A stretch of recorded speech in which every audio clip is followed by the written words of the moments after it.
Diário de um ocupante, capítulo 1, o banho. No dia 2 de outubro de 2017, cheguei na Rural vindo de Angra.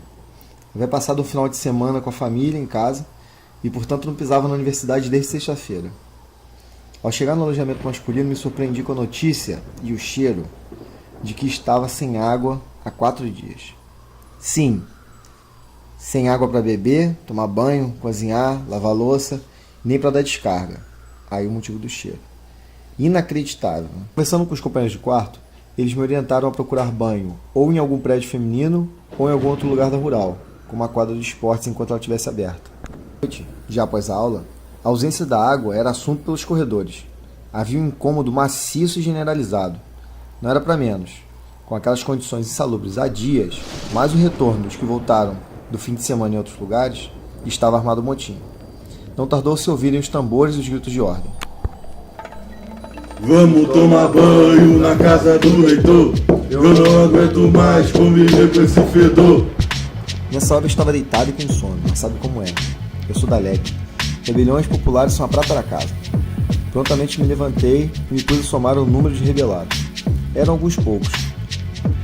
Mas conforme o tambor passava de prédio em prédio, de andar em andar, o número aumentou e de lá seguimos.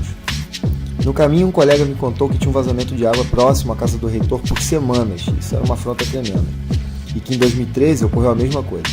Os alojados ficaram sem água e os alunos tomaram banho na casa do reitor como protesto.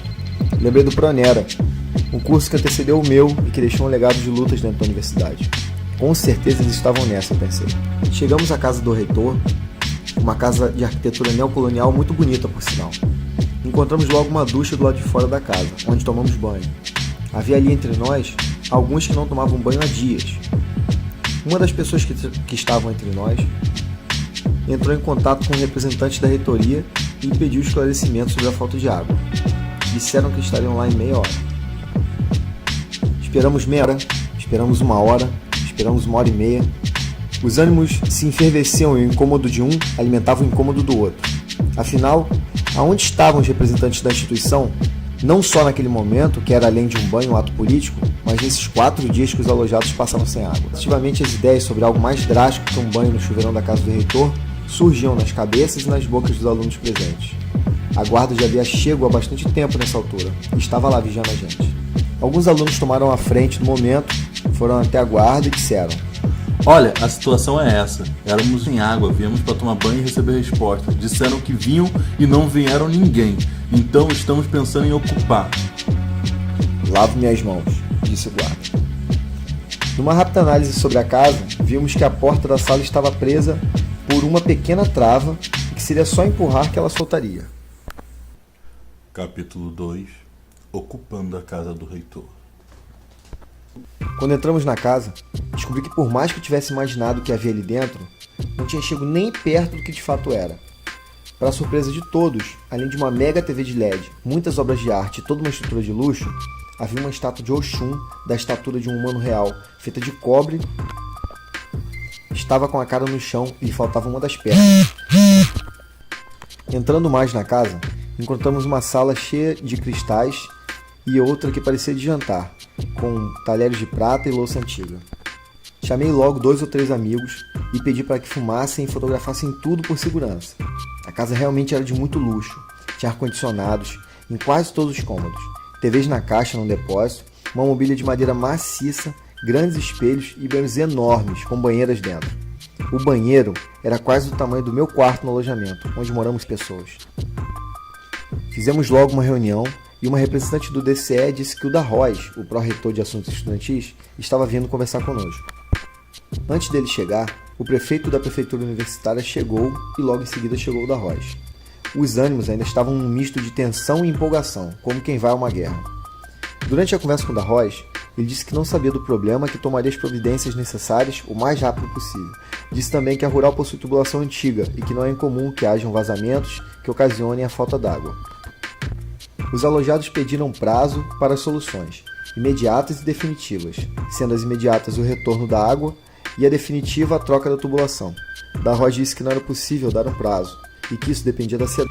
Um ocupante que pediu a palavra explicou a situação dos alojados novamente, da falta d'água para banho, para lavar a louça, a roupa e para dar descarga nas privadas, que o cheiro de merda já tinha tomado todos os alojamentos.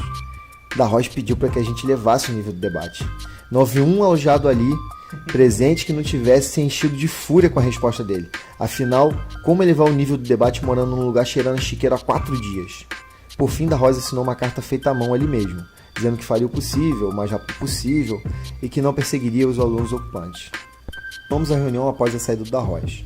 Tiramos algumas ideias em comum, como continuar ocupando, mas as pautas da ocupação para além da água estavam pouco organizadas nas ideias naquele momento. Vimos em comissões de comunicação, estrutura e segurança. Entrei na de segurança. Aliás, estava muito preocupado com a segurança do patrimônio e das pessoas desde o início da ocupação. Ao fim da reunião, para nossa surpresa, algumas pessoas do DCE que não estavam no momento da ocupação já haviam chego e marcado as camas da casa, o que incomodou muito algumas pessoas que começaram a ocupação. Fizemos nossa primeira reunião da comissão, na mesma madrugada. Não dava para deixar para depois um assunto da segurança. Apesar do sono e do cansaço, tiramos estratégias e a divisão do turno de vigília da casa. Mal dormimos e mal sabíamos que aquela seria a nossa rotina dali em diante. Começaram a surgir já no segundo dia resquícios dos conflitos das ocupações de 2016 na Rural, em especial de grupos institucionais como o DCE, e o SIG e autônomos.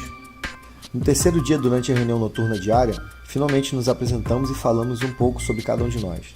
Apesar de eu não estar presente nas ocupações do ano anterior, neste ponto já estavam claras as diferenças entre os ocupantes e o clima pesava cada vez mais. Para piorar a situação, houve um caso de conflito durante a noite anterior, onde um jovem morador de Seropédica, que não é estudante da Rural, chegou na ocupação durante a madrugada, onde foi muito mal recebido por um dos ocupantes que estava acordado comemorando.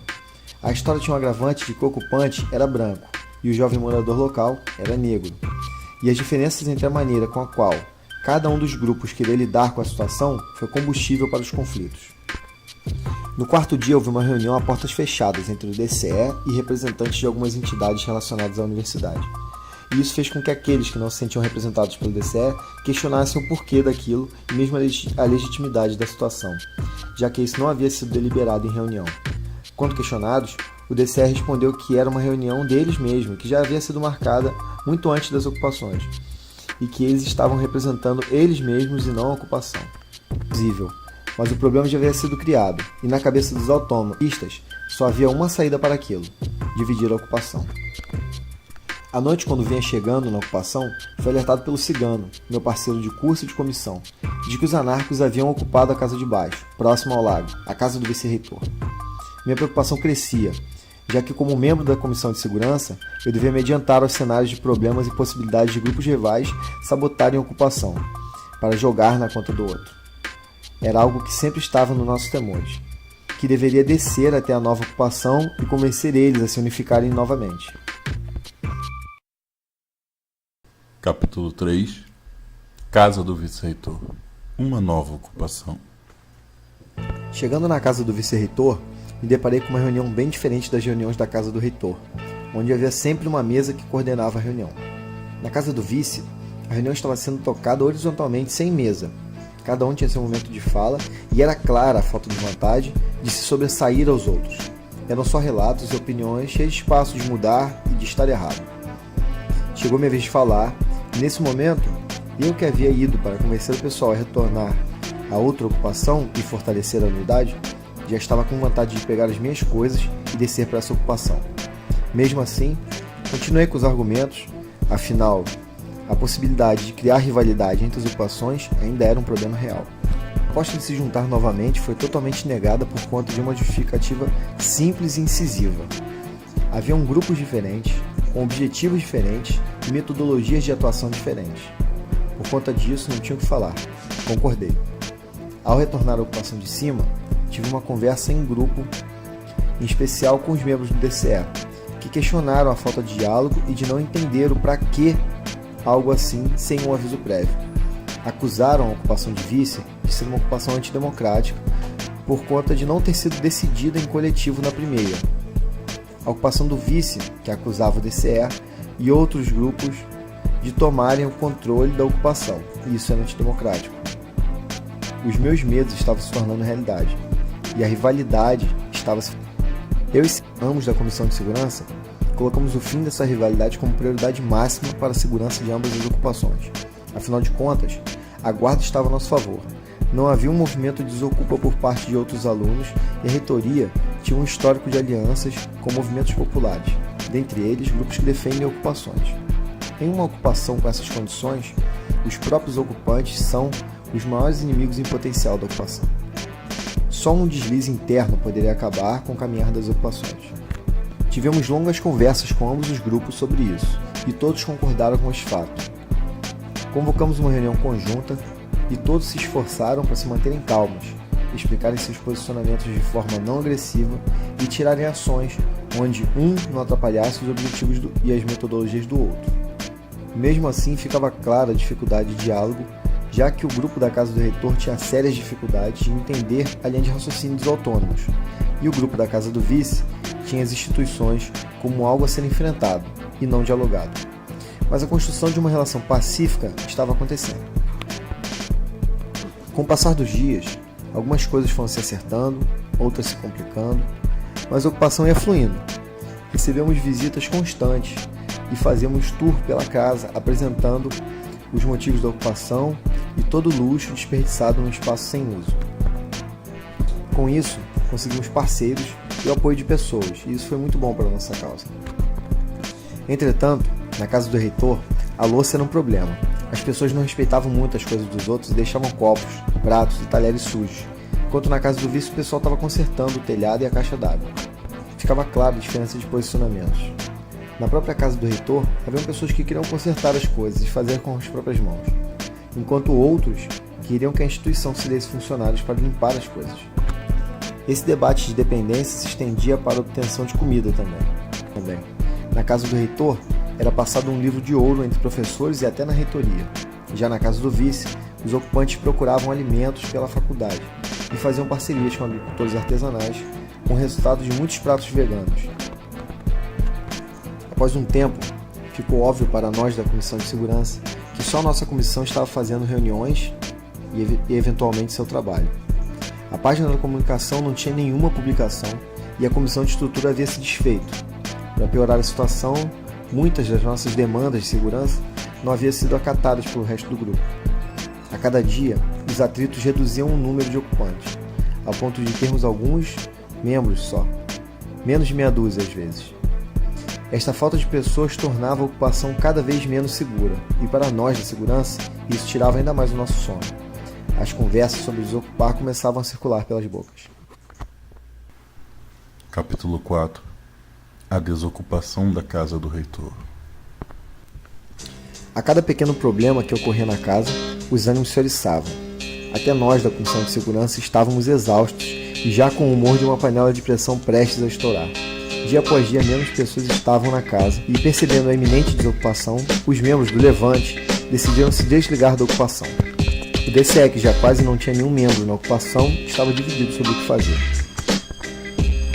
Uma reunião com o reitor foi convocada, e no intuito de conseguir algo, foi proposta uma negociação pela desocupação, já que ela ia rolar de qualquer forma. Por fim, conquistaram uma TV de LED das que estavam na ocupação, para que fosse colocada na sala de TV, que estava sem TV. Apesar de parecer uma negociação ridícula, na minha opinião, o balanço geral para o DCE dessa ocupação foi positivo. Graças à ocupação, eles conseguiram visibilidade para diversas pautas e poder político para defendê-las no Conselho Universitário, criando políticas institucionais que faziam parte do seu plano de mandato. O reitor colocou a casa do reitor, agora desocupada, como sede provisória da guarda, resolvendo ao mesmo tempo a demanda da guarda de trocar de sede, impossibilitando uma nova ocupação da casa por parte dos ocupantes da casa do vice-reitor e deixando a guarda, que agora estava do lado dele, colada com a outra ocupação. Uma jogada extremamente inteligente.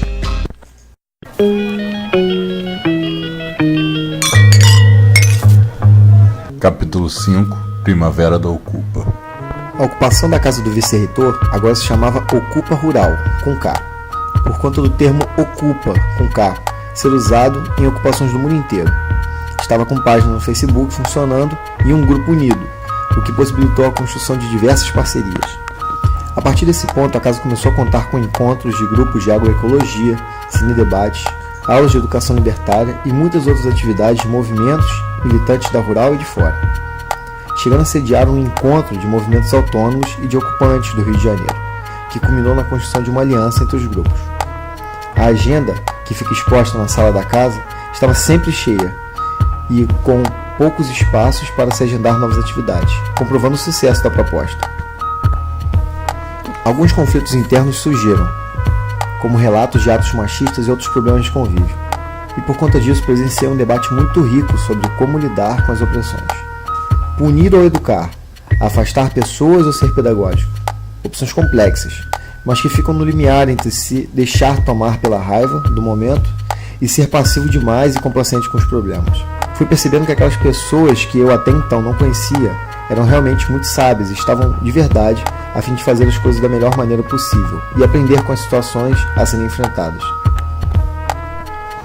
Para além de um espaço de construção de autonomia, de aulas, de moradia, de cultura, aquela casa se propôs desde o início a ser apenas uma experiência que pudesse servir de exemplo a outros grupos, podendo assim atingir tanto quanto ou mais pessoas com uma política institucional. Mas imagine, se seguindo o exemplo e aprendendo com os métodos aplicados, cada grupo cultural ou centro acadêmico de curso ocupasse uma das casas obsoletas da rural e fizesse daquele espaço moradia digna e uma nova construção de autonomia para seus ocupantes. Espero que esse sonho se realize um dia, pois pelo que pude acompanhar dessa casa, que até o dia desse presente trabalho tem funcionado na sua proposta a todo vapor, qualquer tentativa de reprodução dessa experiência tem muitas chances de dar certo.